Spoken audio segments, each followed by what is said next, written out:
सबसे पहले तो प्रथम पूज्य देवता भगवान गणेश जी को नमस्कार है। अब मैं आपको बृहस्पतिवार की व्रत कथा सुनाऊंगी, आप ध्यान से सुनिए। भारतवर्ष में एक प्रतापी और दानी राजा राज्य करता था। वह नित्य गरीबों और ब्राह्मणों की सहायता करता था। यह बात उसकी रानी को अच्छी नहीं लगती थी। वह ना ही गरीबों को दान देती, ना ही भगवान का पूजन करती थी और राजा को भी दान देने से मना किया करती थी। एक दिन राजा शिकार खेलने वन को गए हुए थे, तो रानी महल में अकेली थी। उसी समय बृहस्पति देव साधु वेश में राजा के महल में भिक्षा मांगने के लिए गए और भिक्षा मांगी। रानी ने भिक्षा देने से इनकार कर दिया और कहा, हे साधु महाराज, मैं तो दान पुण्य से तंग आ गई हूँ। मेरे पति सारा दिन धन लुटाते रहते हैं। मेरी इच्छा है कि हमारा सारा धन नष्ट हो जाए, फिर ना रहेगा बांस, ना बजेगी बांसुरी। साधु ने कहा, देवी, तुम तो बड़ी विचित्र हो। धन संतान तो सभी चाहते हैं, पुत्र और लक्ष्मी तो पापी के घर भी होने चाहिए।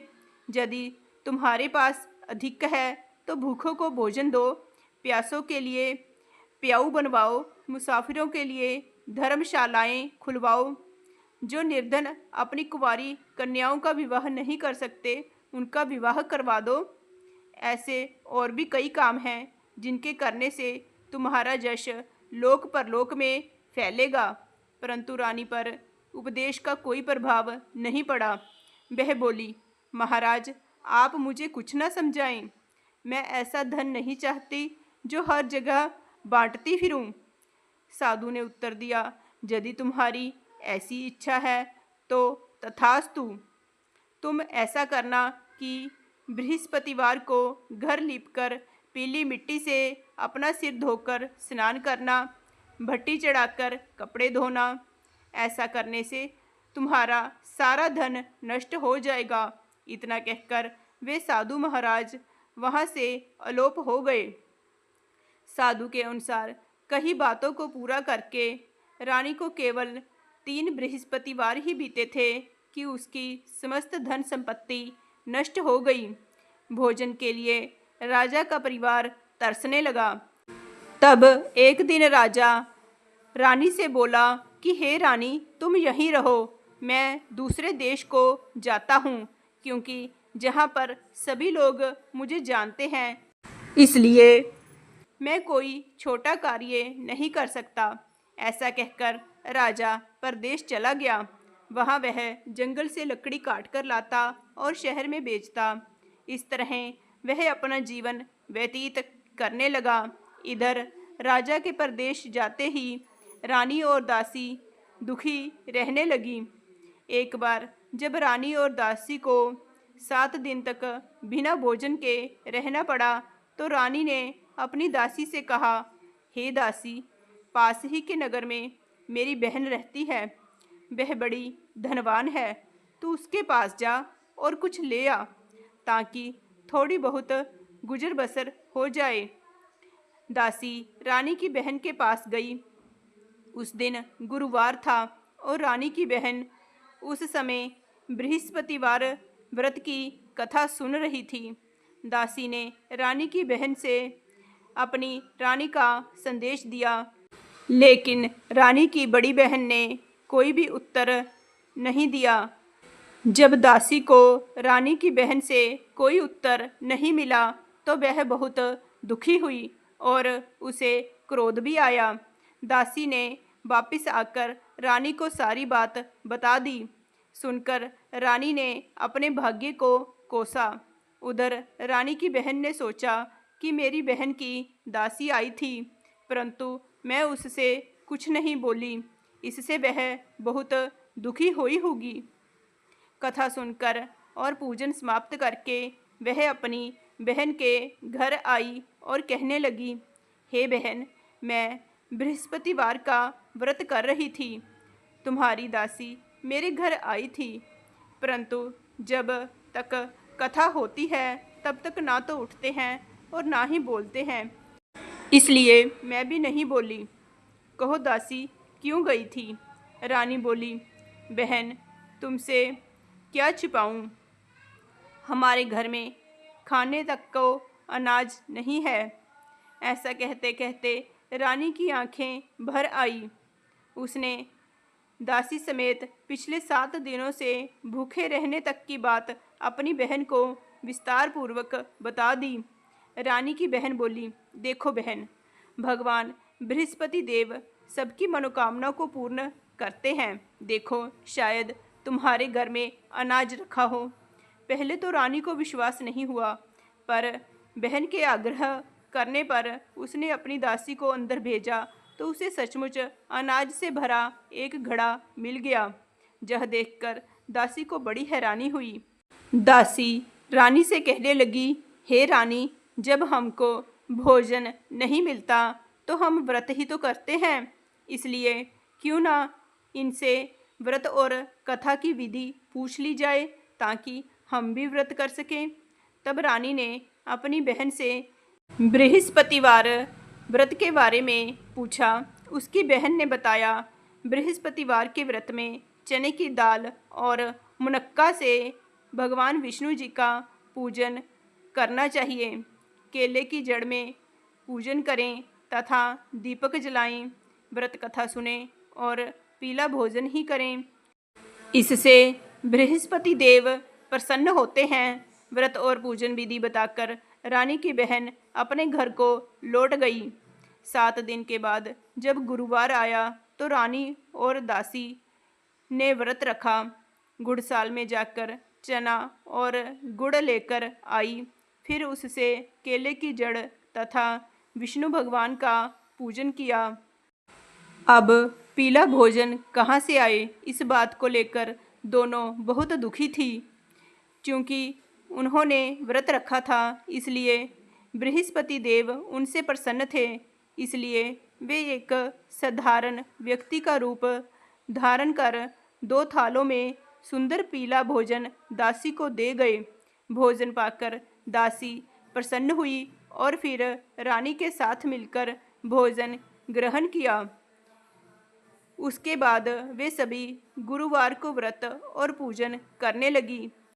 बृहस्पति देव की कृपा से उनके पास फिर से धन संपत्ति आ गई, परंतु रानी फिर से पहले की तरह आलस्य करने लगी। तब दासी बोली, देखो रानी, तुम पहले भी इस प्रकार आलस्य करती थी। तुम्हें धन रखने में कष्ट होता था, इस कारण सभी धन नष्ट हो गया, और अब जब भगवान बृहस्पति की कृपा से धन मिला है तो तुम्हें फिर से आलस्य होता है। रानी को समझाते हुए दासी कहती है कि बड़ी मुसीबतों के बाद हमने यह धन पाया है, इसलिए हमें दान पुण्य करना चाहिए, भूखे मनुष्यों को भोजन कराना चाहिए और धन को शुभ कार्यों में खर्च करना चाहिए, जिससे तुम्हारे कुल का यश बढ़ेगा, स्वर्ग की प्राप्ति होगी और पितृ प्रसन्न होंगे। दासी की बात मानकर रानी अपना धन शुभ कार्यों में खर्च करने लगी, जिससे पूरे नगर में उसका यश फैलने लगा। एक दिन राजा दुखी होकर जंगल में एक पेड़ के नीचे आसन जमाकर बैठ गया। वह अपनी दशा को याद करके व्याकुल होकर रोने लगा। बृहस्पतिवार का दिन था। एकाएक उसने देखा कि निर्जन वन में एक साधु प्रकट हुए। वह साधु वेश में स्वयं बृहस्पति देवता थे। लकड़हारे के सामने आकर वे बोले, हे लकड़हारे, इस सुनसान जंगल में तू चिंता मग्न क्यों बैठा है? लकड़हारे ने दोनों हाथ जोड़कर प्रणाम किया और उत्तर दिया, महात्मा जी, आप सब कुछ जानते हैं, मैं क्या कहूँ? यह कहकर वह रोने लगा और साधु को अपनी आत्मकथा सुनाई। महात्मा जी ने कहा, तुम्हारी स्त्री ने बृहस्पति के दिन बृहस्पति भगवान का निरादर किया है, जिसके कारण रुष्ट होकर उन्होंने तुम्हारी यह दशा कर दी। अब तुम चिंता को दूर करके मेरे कहने पर चलो तो तुम्हारे सब कष्ट दूर हो जाएंगे और भगवान पहले से भी अधिक संपत्ति देंगे। तुम बृहस्पति के दिन कथा किया करो। 2 पैसे के चने मुनक्का लाकर उसका प्रसाद बनाओ और शुद्ध जल से लोटे में शक्कर मिलाकर अमृत तैयार करो। कथा के पश्चात अपने सारे परिवार और सुनने वाले प्रेमियों में अमृत व प्रसाद बांटकर आप भी ग्रहण करो। ऐसा करने से भगवान तुम्हारी सब मनोकामनाएं पूरी करेंगे। साधु के ऐसे वचन सुनकर लकड़हारा बोला, हे प्रभु, मुझे लकड़ी बेचकर इतना पैसा नहीं मिलता जिससे भोजन के उपरांत कुछ बचा सकूं। मैंने रात्रि में अपनी स्त्री को व्याकुल देखा। मेरे पास कुछ भी नहीं जिससे मैं उसकी खबर मंगा सकूं। साधु ने कहा, हे लकड़हारे, तुम किसी बात की चिंता मत करो। बृहस्पति के दिन तुम रोजाना की तरह लकड़ियां लेकर शहर को जाओ। तुमको रोज से दुगना धन प्राप्त होगा, जिससे तुम भली भांति भोजन कर लोगे तथा बृहस्पति देव की पूजा का सामान भी आ जाएगा। इतना कहकर साधु अंतर ध्यान हो गए। धीरे धीरे समय व्यतीत होने पर फिर वही बृहस्पतिवार का दिन आया। लकड़हारा जंगल से लकड़ी काटकर किसी शहर में बेचने गया। उसे उस दिन और दिनों से अधिक पैसा मिला। राजा ने चना गुड़ आदि लाकर गुरुवार का व्रत किया। उस दिन से उसके सभी क्लेश दूर हुए। परंतु जब दोबारा गुरुवार का दिन आया तो वह बृहस्पतिवार का व्रत करना भूल गया। इस कारण बृहस्पति भगवान नाराज हो गए। उस दिन उस नगर के राजा ने विशाल यज्ञ का आयोजन किया तथा शहर में यह घोषणा करा दी कि कोई भी मनुष्य अपने घर में भोजन ना बनावे, ना ही आग जलावे। समस्त जनता मेरे यहाँ भोजन करने आवे। इस आज्ञा को जो ना मानेगा उसे फांसी की सजा दी जाएगी। इस तरह की घोषणा संपूर्ण नगर में करवा दी गई। राजा की आज्ञा अनुसार शहर के सभी लोग भोजन करने गए, लेकिन लकड़हारा कुछ देर से पहुंचा, इसलिए राजा उसको अपने साथ घर ले गए और ले जाकर भोजन करा रहे थे तो रानी की दृष्टि उस खूंटी पर पड़ी जिस पर उसका हार लटका हुआ था। वह वहाँ पर दिखाई नहीं दिया। रानी ने निश्चय किया कि मेरा हार इस मनुष्य ने चुरा लिया है। उसी समय सिपाहियों को बुलाकर उसको कारागार में डलवा दिया। जब लकड़हारा कारागार में पड़ गया और बहुत दुखी होकर विचार करने लगा कि ना जाने कौन से पूर्व जन्म के कर्म के कारण मुझे यह दुख प्राप्त हुआ है, और उसी साधु को याद करने लगा जो कि जंगल में मिला था। उसी समय तत्काल बृहस्पति देव साधु के रूप में प्रकट हुए और उसकी दशा को देखकर कहने लगे, अरे मूर्ख, तूने बृहस्पति देव की कथा नहीं की, इस कारण तुझे दुख प्राप्त हुआ है। अब चिंता मत कर। बृहस्पतिवार के दिन कारागार के दरवाजे पर 4 पैसे पड़े मिलेंगे। उनसे तू बृहस्पति देव की पूजा करना, तेरे सभी कष्ट दूर हो जाएंगे। बृहस्पतिवार के दिन उसे 4 पैसे मिले। लकड़हारे ने कथा कही। उसी रात्रि को बृहस्पति देव ने उस नगर के राजा को स्वप्न में कहा, हे राजा, तुमने जिस आदमी को कारागार में बंद कर दिया है वह निर्दोष है, वह राजा है, उसे छोड़ दो। रानी का हार उसी खूंटी पर लटका है। अगर तू ऐसा नहीं करेगा तो मैं तेरे राज्य को नष्ट कर दूंगा। इस तरह रात्रि के स्वप्न को देखकर राजा प्रातःकाल उठा और खूंटी पर हार देखकर लकड़हारे को बुलाकर माफ़ी मांगी और लकड़हारे को योग्य सुंदर वस्त्र आभूषण देकर विदा कर दिया। बृहस्पति देव की आज्ञा अनुसार लकड़हारा अपने नगर को चला गया। राजा जब अपने नगर के निकट पहुंचा तो उसे बड़ा आश्चर्य हुआ। नगर में पहले से अधिक बाग, तालाब, कुएं तथा बहुत सी धर्मशाला, मंदिर आदि बनी हुई थी। राजा ने पूछा कि यह किसका बाग और धर्मशाला है। तब नगर के सब लोग कहने लगे कि यह सब रानी और बांदी के हैं। तो राजा को आश्चर्य हुआ और गुस्सा भी आया। जब रानी ने यह खबर सुनी कि राजा आ रहे हैं तो उन्होंने बांदी से कहा कि हे दासी, देख राजा हमको कितनी बुरी हालत में छोड़ गए थे। हमारी ऐसी हालत देखकर वह लौट न जाएं, इसलिए तू दरवाजे पर खड़ी हो जा। आज्ञा अनुसार दासी दरवाजे पर खड़ी हो गई। राजा आए तो उन्हें अपने साथ ले आई। तब राजा ने क्रोध करके अपनी रानी से पूछा कि यह धन तुम्हें कैसे प्राप्त हुआ है। तब उन्होंने कहा, हमें यह सब धन बृहस्पति देव के इस व्रत के प्रभाव से प्राप्त हुआ है। राजा ने निश्चय किया कि 7 रोज बाद तो सभी बृहस्पति देव का पूजन करते हैं, परंतु मैं प्रतिदिन दिन में 3 बार कहानी तथा रोज व्रत किया करूँगा। अब हर समय राजा के दुपट्टे में चने की दाल बंधी रहती तथा दिन में 3 बार कहानी कहता।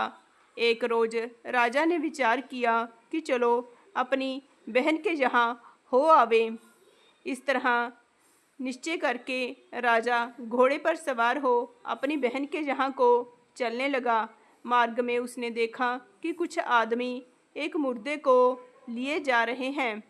उन्हें रोककर राजा कहने लगा, अरे भाइयों, मेरी बृहस्पति देव की कथा सुन लो। वे बोले, लो, हमारा तो आदमी मर गया है, इसको अपनी कथा की पड़ी है। परंतु कुछ आदमी बोले, अच्छा कहो, हम तुम्हारी कथा भी सुनेंगे। राजा ने दाल निकाली और जब कथा आधी हुई कि मुर्दा हिलने लग गया और जब कथा समाप्त हो गई तो राम राम करके मनुष्य उठकर खड़ा हो गया। आगे मार्ग में उसे एक किसान खेत में हल चलाता मिला। राजा ने उसे देखकर उससे कहा, अरे भैया, तुम मेरी बृहस्पतिवार की कथा सुन लो। किसान बोला, जब तक मैं तेरी कथा सुनूंगा तब तक 4 हरैया जोत लूँगा। जा अपनी कथा किसी और को सुनाना। इस तरह राजा आगे चलने लगा। राजा के हटते ही बैल पछाड़ खाकर गिर गए तथा किसान के पेट में बड़ी जोर का दर्द होने लगा। उस समय उसकी माँ रोटी लेकर आई। उसने जब यह देखा तो अपने पुत्र से सब हाल पूछा और बेटे ने सभी हाल कह दिया। तो बुढ़िया दौड़ी दौड़ी उस घुड़सवार के पास गई और उससे बोली कि मैं तेरी कथा सुनूंगी, तू अपनी कथा मेरे खेत पर चलकर ही कहना। राजा ने बुढ़िया के खेत पर जाकर कथा कही, जिसके सुनते ही वह बैल उठ खड़े हुए तथा किसान के पेट का दर्द भी बंद हो गया। राजा अपनी बहन के घर पहुंचा। बहन ने भाई की खूब मेहमानी की। दूसरे रोज प्रातःकाल राजा जगा तो वह देखने लगा कि सब लोग भोजन कर रहे हैं। राजा ने अपनी बहन से कहा, ऐसा कोई मनुष्य है जिसने भोजन नहीं किया हो? मेरी बृहस्पतिवार की कथा सुन ले। बहन बोली, हे भैया, यह देश ऐसा ही है कि पहले यहाँ लोग भोजन करते हैं, बाद में अन्य काम करते हैं। अगर कोई पड़ोस में हो तो देख आऊँ। वह ऐसा कहकर देखने चली गई, परंतु उसे कोई भी व्यक्ति नहीं मिला जिसने भोजन नहीं किया हो। अतः वह एक कुम्हार के घर गई जिसका लड़का बीमार था। उसे मालूम हुआ कि उनके यहाँ 3 रोज से किसी ने भोजन नहीं किया है। रानी ने अपने भाई की कथा सुनने के लिए कुम्हार से कहा। वह तैयार हो गया। राजा ने जाकर बृहस्पतिवार की कथा कही, जिसको सुनकर उसका लड़का ठीक हो गया अब तो राजा की प्रशंसा होने लगी। एक रोज राजा ने अपनी बहन से कहा कि हे बहन, हम अपने घर को जाएंगे, तुम भी तैयार हो जाओ। राजा की बहन ने अपनी सास से कहा। सास ने कहा, हाँ चली जा, परंतु अपने लड़कों को मत ले जाना, क्योंकि तेरे भाई के कोई औलाद नहीं है। बहन ने अपने भैया से कहा, हे भैया, मैं तो चलूँगी, पर कोई बालक नहीं जाएगा। राजा बोला, जब कोई बालक नहीं चलेगा तब तुम भी वहाँ क्या करोगी? बड़े दुखी मन से राजा अपने नगर को लौट आया। राजा ने अपनी रानी से कहा, हम निर्वंशी हैं, हमारा मुँह देखने का धर्म नहीं है और कुछ भोजन आदि नहीं किया। रानी बोली, हे प्रभु, बृहस्पति देव ने हमें सब कुछ दिया है, वह हमें संतान भी अवश्य देंगे। उसी रात को बृहस्पति देव ने राजा के स्वप्न में कहा, हे राजा, उठ, सभी सोच त्याग दे, तेरी रानी गर्भ से है। राजा को यह बात सुनकर बड़ी खुशी हुई। 9वें महीने में रानी के गर्भ से एक सुंदर पुत्र उत्पन्न हुआ। तब राजा बोला, हे रानी, स्त्री बिना भोजन के रह सकती है, पर बिना कहे नहीं रह सकती। जब मेरी बहन आएगी तुम उससे कुछ मत कहना। रानी ने यह सब सुनकर हाँ कर दी। जब राजा की बहन ने यह शुभ समाचार सुना तो वह बहुत खुश हुई तथा बधाई लेकर अपने भाई के यहाँ आई। तभी रानी ने कहा, घोड़ा चढ़कर तो नहीं आई, गधा चढ़ी आई। राजा की बहन बोली, भाभी, मैं इस प्रकार ना कहती तो तुम्हें औलाद कैसे मिलती? बृहस्पति देव ऐसे ही हैं, जैसी जिसके मन में कामनाएं हैं सभी को पूर्ण करते हैं। जो सद्भावना पूर्वक बृहस्पतिवार का व्रत करता है एवं कथा पढ़ता है अथवा सुनता है, दूसरों को सुनाता है, बृहस्पति देव उसकी सभी मनोकामनाएं पूर्ण करते हैं। बोलिए बृहस्पति देव की जय, विष्णु भगवान की जय। जय श्री कृष्ण।